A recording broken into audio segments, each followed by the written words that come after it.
You think you're doing everything right. You take your medication. You watch your salt. You go to bed at a decent hour. But here's what nobody tells you. And I've seen this in my clinic hundreds of times. You could be making one simple mistake every single night. And it's quietly pushing your blood pressure higher while you sleep. This isn't something most doctors bring up at your annual checkup. And that is exactly why I need to talk to you about it today. Stay with me. Because by the end of this video, you're going to understand something about your sleep and your blood pressure that most seniors in this country never find out until it's too late. I've been practicing cardiology for over 10 years. I've worked with patients in Florida, Arizona, Texas, places where seniors are living active, busy lives. And I keep seeing the same pattern over and over again. A patient comes in, their blood pressure is higher than it should be. They're already on medication. They're eating reasonably well, and they can't figure out what's going wrong. I ask them one simple question, and their answer changes everything. Here's what most people don't realize. Your blood pressure doesn't just respond to what you eat or drink. It responds to your entire day, including your night, especially your night. Let me paint you a picture. It's 10 o'clock in the evening. You're tired. You sit down in your chair or on the edge of your bed. You reach for your phone. You check your email, maybe scroll through some news, maybe watch a few videos. Your eyes are heavy. You're barely paying attention. But that screen is still glowing right into your face. You fall asleep with the TV on. Or you wake up at 2 in the morning and you check your phone again, just to see the time you tell yourself. But before you know it, 15 minutes have passed and you're reading something that has your heart going a little faster. Sound familiar? Write this down, because this is where it starts. Your body has a built-in system that is supposed to drop your blood pressure during sleep. Doctors call it nocturnal dipping. Every night, when your body knows it's time to rest, your blood pressure naturally falls, usually by 10 to 20%. This is critical for your heart. It's recovery time. It's when your arteries rest, when your heart doesn't have to work as hard. But here's what happens when that system gets disrupted. If your sleep is broken, if you're waking up multiple times, or if your body never enters deep sleep, your blood pressure stays elevated all night long. Your heart is working at near daytime levels for 8 hours straight, night after night, week after week. I've seen this in my patients. Their daytime blood pressure looks manageable. But when we do a 24-hour monitor, a test where they wear a small device around the clock, we see their nighttime numbers are too high. And that tells me their heart is never truly getting the rest it needs. This is more common than most people think.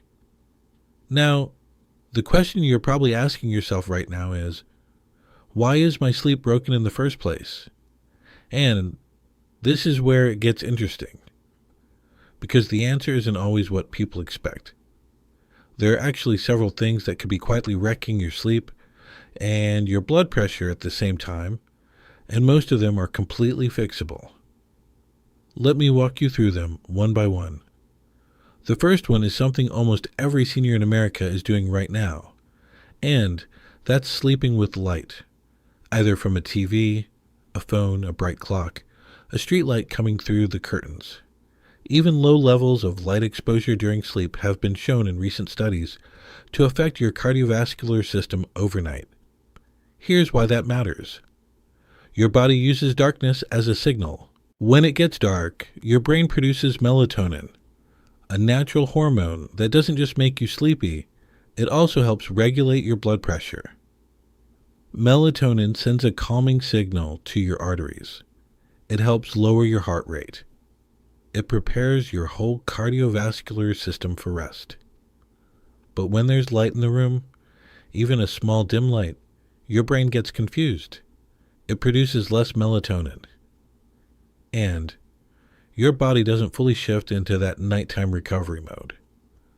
I had a patient, a retired school teacher from Sarasota, who had been struggling with her blood pressure for 2 years. We adjusted her medications twice. She was careful with her diet, but her numbers were still too high in the mornings. We talked about her sleep habits. She mentioned she always slept with the TV on. Always. Said it helped her feel less lonely. I asked her to try something simple. Just cover the TV screen, or point it away from the bed. Use a sleep timer so it shuts off after 30 minutes. Use a small fan or a white noise machine instead for the background sound. 6 weeks later, she came back in. Her morning blood pressure numbers had dropped noticeably, not dramatically, but enough to matter. Have you ever thought about how much light is actually in your room when you sleep? This is critical. And most people never connect the two. The second sleep mistake I see constantly, and this one is huge, is bathroom trips at night. This is your body sending you a message, and most people ignore that message. If you're getting up 2 or 3 times a night to use the bathroom, that's not just an inconvenience. Every time you stand up suddenly in the dark, your blood pressure spikes. Your heart rate jumps. Your body goes from deep rest to full alert in a matter of seconds. And for someone whose blood pressure is already being managed, those sudden spikes matter. But there's more. Each time you wake up, it takes time, sometimes 30 to 45 minutes, to fall back into deep sleep. So, if you're waking up 3 times, you may be spending most of the night in light, fragmented sleep. That means your body is never getting that long stretch of deep rest where blood pressure recovery truly happens. Now, what causes those nighttime bathroom trips? This is something your doctor won't always say. The answer is often what you drink, and when you drink it. Many seniors take their diuretic medication, their water pill, in the morning. That's correct. But some people also have a habit of drinking a lot of fluid in the evening. A big glass of water with their evening pills. Herbal tea while watching TV. Even soup at dinner. Your body is processing all of that fluid, and it needs somewhere for it to go. Here's what I recommend to many of my patients. Try to shift most of your fluid intake to earlier in the day. Aim to slow down on liquids after 7 or 8 in the evening. That alone can reduce nighttime trips significantly. Write this down. Fluids earlier. Lighter evenings. Now stay with me because the next one is something your doctor almost certainly has not talked to you about at your last Medicare wellness visit, and I think it's one of the most important things I share in this video. The third sleep mistake is mouth breathing during sleep. Most people have no idea they're doing it. You fall asleep. You breathe through your mouth. Maybe you snore. Maybe your partner has mentioned it. Maybe not. Here's what's happening inside your body. When you breathe through your mouth during sleep, you're taking in more air with each breath. That sounds fine, but it's not how your body was designed to breathe at night. Nasal breathing filters the air, warms it, and slows it down. It helps regulate oxygen and carbon dioxide levels in your blood. Mouth breathing during sleep is often a sign of something called sleep-disordered breathing. At its more serious end, this becomes sleep apnea, where your airway partially collapses during sleep, causing you to stop breathing briefly, sometimes dozens of times per night. And sleep apnea has a direct and proven connection to high blood pressure. Every time breathing is disrupted, your brain sends an emergency signal. Your heart rate jumps. Your blood vessels tighten. Your blood pressure spikes.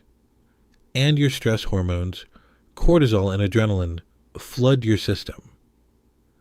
This happens over and over again, all night long, while you are completely unaware of it. In my clinic, I have patients who come in with blood pressure that simply won't come down despite 2 or even 3 medications. And when I ask about their sleep, do they snore? Do they feel rested? Do they wake up with headaches? Are they exhausted by midday? the picture becomes very clear. Sleep apnea is one of the most underdiagnosed causes of resistant high blood pressure in seniors across America.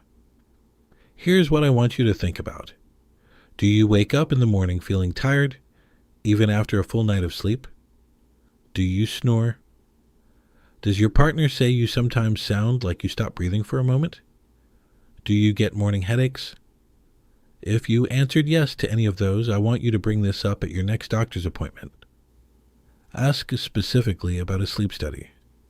It can be done at home now, a simple device you wear on your wrist for one night. Medicare covers it in many cases. Because if sleep apnea is behind your blood pressure problems, treating it can make a remarkable difference. I've seen patients reduce their medication needs significantly after getting properly treated. This is more important than most people realize. Now, the fourth sleep mistake connects to something almost every American senior has in their home. And many of you are taking it every single evening without realizing the effect it has on your blood pressure overnight. Alcohol before bed.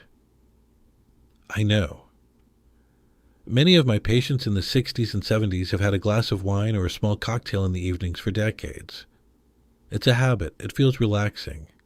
And in the short term, yes, it does help you fall asleep faster. But here's what nobody tells you. Alcohol changes the structure of your sleep. In the first part of the night, it makes you drowsy and pushes you into heavier sleep. But then, around 2 or 3 in the morning, as your body processes the alcohol, it causes a rebound effect. You wake up. Your sleep becomes lighter. Your body temperature rises slightly, and your blood pressure, which should be at its lowest point of the night, starts climbing back up early. Multiple studies have shown that even moderate alcohol consumption before bed raises average nighttime blood pressure. And for seniors, whose blood pressure is already more variable and harder to control, this matters significantly. If you're having trouble getting your blood pressure stable, especially those morning numbers, consider cutting back on evening alcohol for just 2 weeks. Just 2 weeks. See if it makes a difference. Your heart will feel it. Now, I want to talk about something that ties all of this together. Because each of these mistakes, the light, the bathroom trips, the breathing, the alcohol, they all lead to the same outcome: fragmented sleep. And fragmented sleep leads to something called elevated sympathetic nervous system activity overnight. Let me explain what that means in plain language. Your nervous system has 2 settings. Think of them like gears in a car. One gear is your daytime mode: alert, active, ready to respond. Your heart beats faster. Your blood vessels are slightly tighter. Your blood pressure is higher. This is your sympathetic system running the show. The other gear is your rest mode. Heart rate drops. Blood vessels relax. Blood pressure falls. This is your parasympathetic system. And this is the gear your body needs to shift into during sleep. When your sleep is broken, for any reason, your body never fully shifts into rest mode. It stays in a kind of halfway state. Your sympathetic system keeps sending low-level signals all night. Your heart keeps beating a little faster than it should. Your arteries stay a little tighter than they should. And over weeks and months, that sustained overnight activation starts to change the baseline. Your daytime blood pressure creeps up. Your arteries become less flexible. The load on your heart increases. This is why sleep and blood pressure are so deeply connected. This is why what happens between 10 at night and 6 in the morning matters as much as your medications, as much as your diet. Have you ever noticed that your blood pressure readings are sometimes higher in the morning right when you wake up? That's not just morning rush. That could be a sign that your nighttime numbers were higher than they should have been, that your body didn't get the full recovery it needed. Write this down. Morning blood pressure elevation is worth paying attention to. Now, let me give you something practical. because I don't just want to point out the problem. I want you to leave this video with a real plan. Here are the changes I recommend to my patients who are struggling with sleep and blood pressure. And these are senior friendly. These are realistic. You can start tonight. First, make your bedroom as dark as possible. Cover any lights on electronics. Use blackout curtains if street lights come in. If you use a clock, turn the face away from the bed or get a model where the display only lights up when you press it. If you need the TV to fall asleep, use a sleep timer so it shuts off automatically. This one change alone has helped many of my patients. Second, stop liquids at least 90 minutes before bed. Not a complete cutoff. If you're on medications and need a small sip of water, that's fine. But avoid large amounts of fluid in the evening hours. This reduces nighttime trips to the bathroom and protects your sleep continuity. Third, check your sleeping position. Sleeping on your back makes sleep apnea worse. If you find yourself waking up with a dry mouth or feeling unrested, try sleeping on your side. A simple body pillow can help you stay in that position. Fourth, if you drink alcohol in the evenings, try moving it earlier, with dinner instead of after, or try skipping it for 2 weeks and watching your morning blood pressure numbers. You may be surprised by what you see. Fifth, talk to your doctor about your sleep. Don't just mention it in passing. Be specific. Say, I want to discuss whether my sleep could be affecting my blood pressure. Ask whether a home sleep study makes sense. Ask about your nighttime numbers if you have a 24-hour blood pressure monitor available. And sixth, this one is simple but powerful. Try to keep a consistent sleep and wake time, even on weekends. Your body's blood pressure rhythm is tied to your internal clock. When that clock is consistent, your cardiovascular system runs more smoothly. These aren't huge changes, but done consistently, they can support your heart in a way that nothing else quite matches. Because here's the truth, and I tell this to every patient who sits across from me. Medication manages your blood pressure, but your habits, your sleep, your movement, your stress, those are what actually shape what your heart is doing every single hour of every single day. You cannot out-medicate a broken sleep pattern. I have seen this. I have watched patients adjust and readjust their medications for years, when the real answer was right there in their bedroom, hidden in their nighttime routine. Your body is trying to recover every night. It's trying to protect your heart. Your job is to let it. Think about how long your heart has been working for you. Every minute of every day for 60, 70, 80 years. It has never stopped. It has never asked for a break. The only break it gets is the one you give it each night when you sleep deeply and well. That's not a small thing. That's everything. So tonight I want you to think about one change you can make. Just one. The darkened room. The earlier water cutoff. The side sleeping. Pick one. Start there. And if you have a blood pressure monitor at home, and if you're over 60 in America, I really do encourage you to have one. Start checking your numbers in the morning before you get out of bed. Before coffee. Before any activity. Just sit up slowly and check. Keep a simple note on your phone or a piece of paper by the bed.